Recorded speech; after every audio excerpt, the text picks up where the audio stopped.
Howdy peeps, and welcome back to the channel. And no, Sharpie hasn't completely lost the plot and reviewed the same kit twice. We're starting a car build series. As I've done a plane, a tank and a figure, I figured a car would be next. And as I'm going to be building this for the ISM touring car, GT car SIG, or buddy build SIG, whichever it is, I figured it would be a good one to start. Two birds, one stone. Anyway, as I've mentioned before, this kit was a gift from my good buddy Sam McCord, the crazy Northern Irishman, and we all love him to bits. We hope you get your thumb sorted out soon, Sam, but yeah, no joke intended there, buddy. So let's make a start. Where do we start off with on a car? First of all, instructions. Normally on a car, well, normally with a kit I'll start out with, you start on step 1. But with cars, you start out with the body, which can be as late as like step 14 in this case. So what we're going to do is stick the nose on the body and check the seam lines. Obviously not put the glass in yet, or the aluminium sticker. I can't paint it yet because I don't have the correct colour. I believe it's TS44. Yes, I'll order that up fairly shortly. So that's where we'll start. We'll start with assembling the body and the rear wing probably. So we'll pop the instructions out the way because, well, for the body we don't really need to see what the part number is because there it is. And the first thing we do is we check it all over for mould seams. Now if I remember from doing the review, is that one down the door or is that just, it's just where a plastic whirl as it were. So we've got the sprue gates on the bottom of the doors, I believe they are. They might not be. No, it says to leave them on, so we'll leave them on.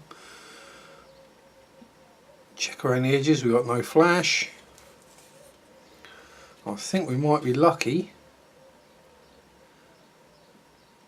There is a slight seam line running across there. It's not repeated on the other side. But then we do have seam lines down the back which need to be got rid of. So you know what, I'm going to get a new sanding stick out because that one's had it, well and truly had it. Oh jeez, if I don't kick everything over in the process. I believe that's a, yep.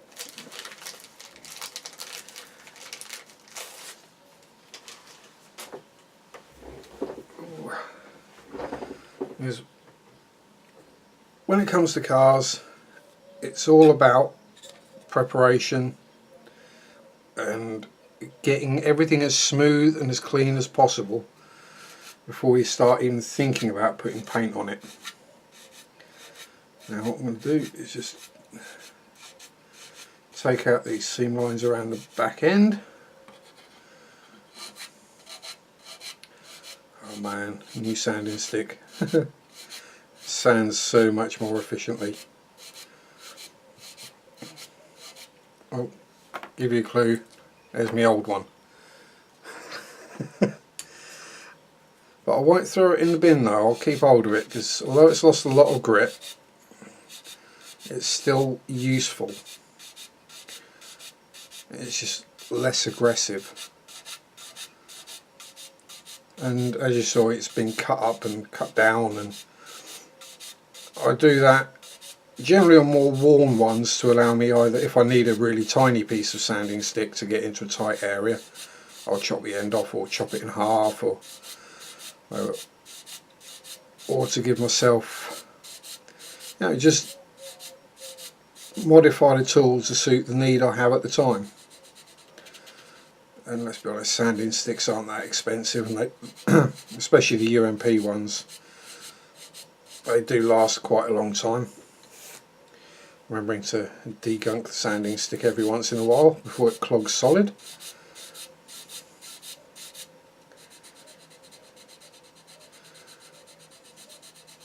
And just get that last bit out. So any imperfections at this stage, they will show through the primer, and then they will show through the top coat, and then they will show through the clear. So getting rid of them all first is just easier. Oh, and yeah, I'm rocking the camera with my leg, I do apologise.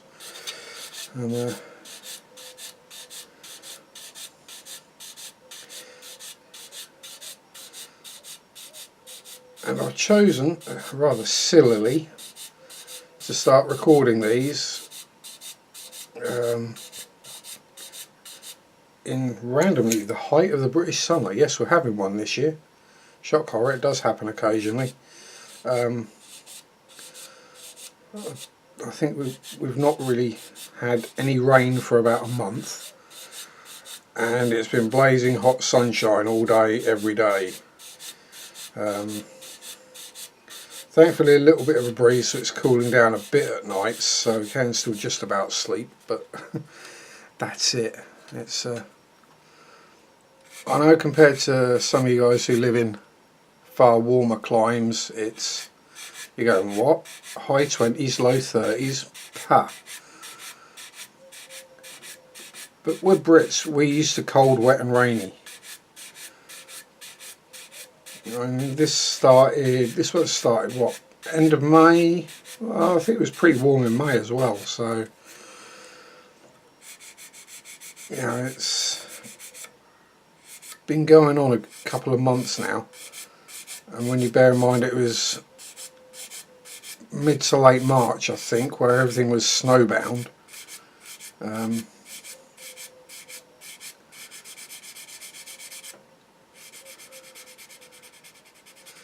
Yeah, it's a bit of a shock to the system.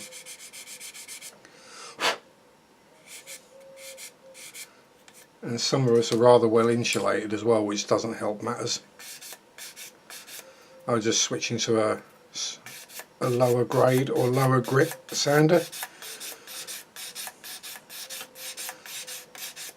which is probably clagged up with something by the feel of it. Give it a wipe off on my shorts again. Switch the other side. There we go.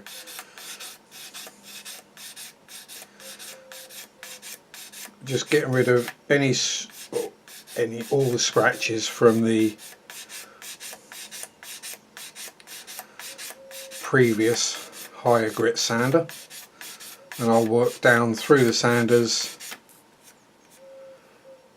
As you can possibly see, if I catch you in the light right, the scratches there are going, the scratches there are still there. Once I've got rid of virtually all of the scratches with this sander, I'll then switch to either a lower grit or a buffer, just to, you know, try and get the plastic as smooth as possible, because that way you're saving yourself work in the long run, because it's a lot easier to sit here and sand for a couple of minutes than it is to sand out all your paint again, respray it again. You know,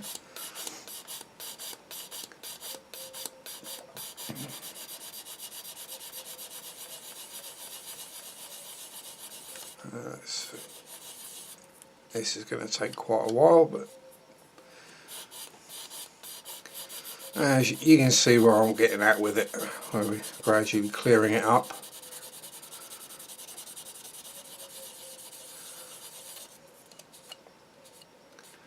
And that's getting there. A little more and that'll just be ready for a buffer.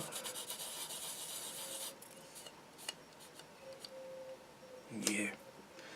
Oh, right, find a buffer. Where's a buffer? I must have a buffer out somewhere. There it is. Again, this one's been chopped up a bit as well because I was using it for something where I needed a smaller buffer. So we start with the green side, or the blue side if you've got the new ones.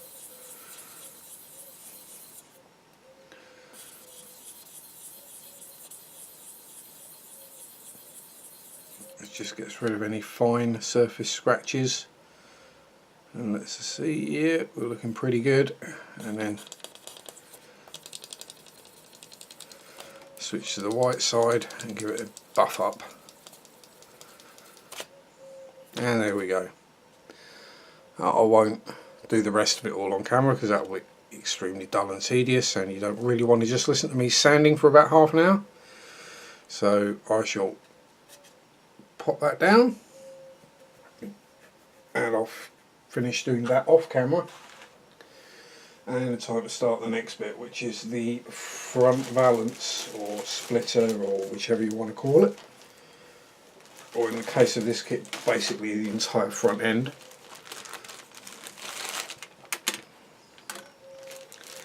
And because I've reviewed this, everything, all the bags are already undone, no staples, yay! I believe it's that part, I will just check. It just says front cowl. Yeah, right. That way up when you've got the headlights there. And not cutting too close to the plastic either, because if you get one of those times where the sprue nippers decide to take a little chunk out, that's something you've got to fill. I'll get rid of the sprue gate. Check. We've got some underside seam lines. We'll just get rid of those, just in case they affect fitment later on. Apologies for the nasty noises.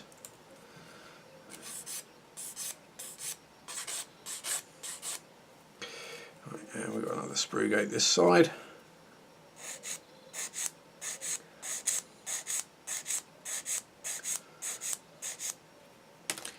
And again, we'll clean these up.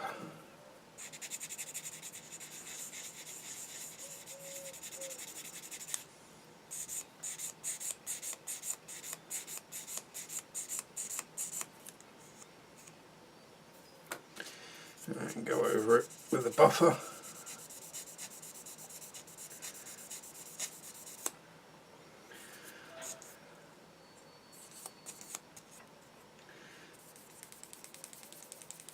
The thing with the buffers is you've got to be careful, because if you've got sharp edges on the plastic it will tear the buffer.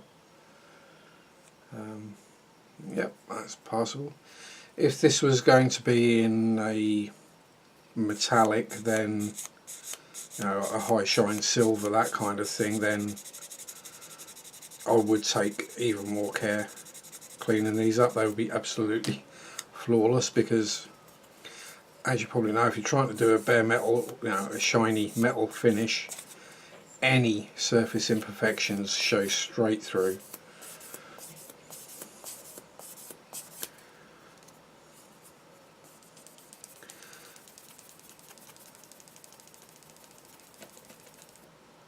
And there we go, all shined up and tidied. Just a case of mounting it onto the body. Have a quick test fit.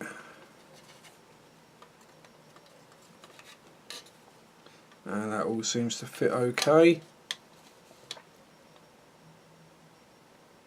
Might need a little sanding afterwards, but we shall glue it and see what happens. What do we use? I'm going to use a little bit of white cement on this, I think. We just double check where the join lines are and what's actually holding it. There's not a huge amount of meat, it's got to be said, but a little bit of the white, so Tamiya cement, just to give us a starting point. And don't put too much of this stuff on ever, because it does melt the plastic if you're not careful, as some people have found out. Used a lot of it to stick wings together and then the wings melted kind of issues, which is never good.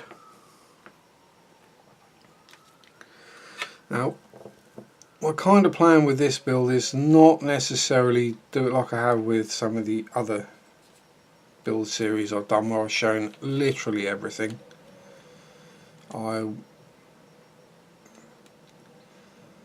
The basic modelling, sticking it together, painting the detail parts, yeah, I'll see how I feel. It kind of depends on the weather, to be honest.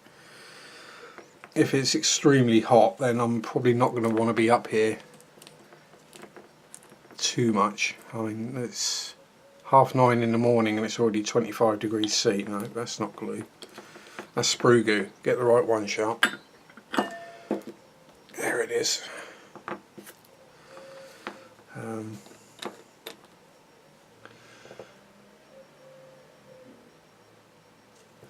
I'll just add the extra thin along all the joins, just to make sure it's well stuck, because it's probably going to be getting quite a bit of abuse on that joint. I'm trying to make sure I keep it in shot, but you know.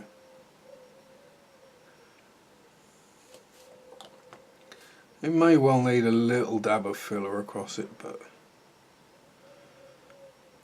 it'll just be more of a precautionary dab than an actual sticking it together or filling a gap. I'll probably go with a bit of the Vallejo white, well, it's just, they just call it putty, I think, or filler. I'll probably just go with a bit of that on there, like I do with airplane wings, just along the join. Then I sand all the filler off, and I know the joint is right. Bit of a strange way of doing it, I know, but hey, it's my way of doing it. Let's have a look at the rear wing. Ooh, sprue C. Was that sprue C? It was. 2, 3, 12 and 13.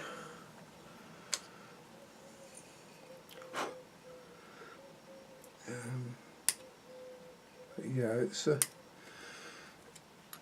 again, car builds, I've not done many. I don't claim to be any good at it. And I don't use 2K or any really dangerous clear coats. I mean, this will be cleared probably with Tamiya TS13, decanted and put through the airbrush, and I will show how I do that, or try to, without causing massive explosion, getting paint everywhere, although that could be interesting. Could be funny. How much paint can Sharpie get everywhere? More than you'd think is probably the answer.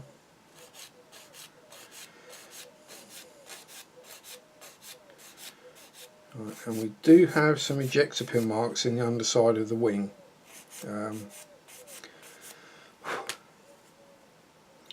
So what I will do, will they sand out easily? They probably will, actually. They're very shallow. So if I just run the sander over them, they'll stand out and you'll be able to see them easily. Actually, what I will do is I'll use this opportunity to show how I use the filler to do that. There's the same on the upper wing as well.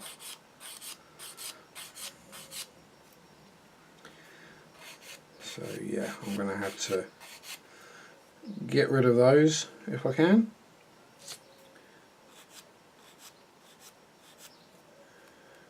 Am I pulling everything towards me and out of shot again? I probably am. probably used to me doing that by now, so no harm, no foul. As I smack the camera again with my leg. Oh dear, right.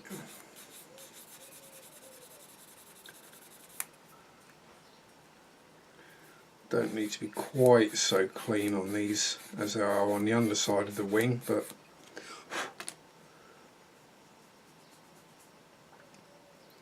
again I'll just give it a quick once over with the sander. Oh, that one's already starting to go, so I may just sand these out rather than fill them.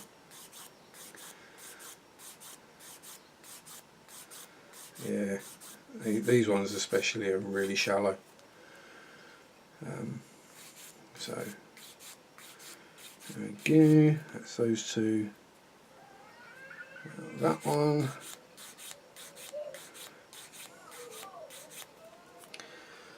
And how are we doing on time? Now we're getting there. I'll say, going forward with this build, I'll try and keep the episodes a little shorter than I have done for some of the other things. I understand not everyone wants to or has the time to sit and watch a 30-minute YouTube video.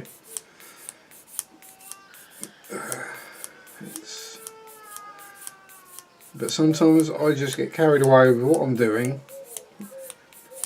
don't look up at the camera, and then I think, I've been doing this a while, look up and yeah, half an hour's gone.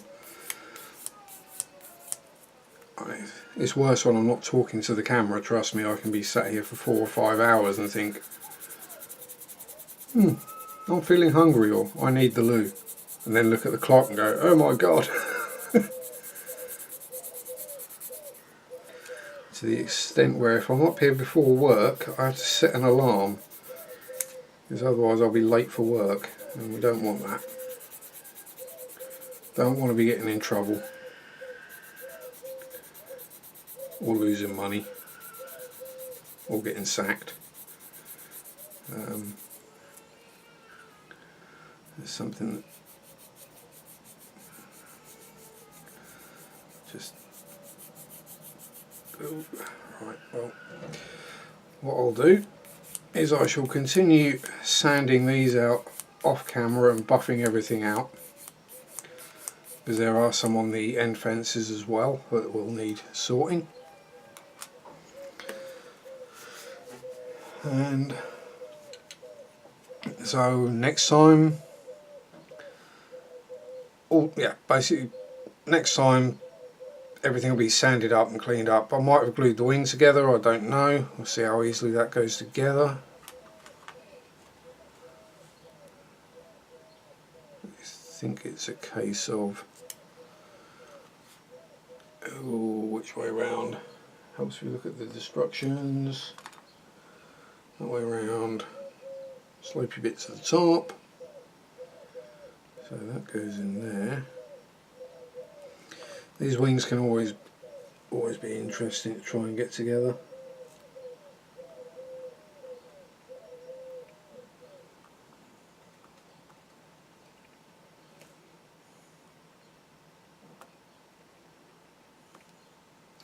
That ain't right. Anyway, so yeah, thanks for watching. If you liked what you're seeing, don't forget to click the like button, click subscribe if you want to see the rest of it and my other videos, builds, reviews, how I do's, explains, all kinds of random stuff on here. If you want to be notified, then click the little bell icon and that will send you an email whenever I upload new videos. But other than that, have fun, enjoy your modelling, peace out, rock on, bye bye.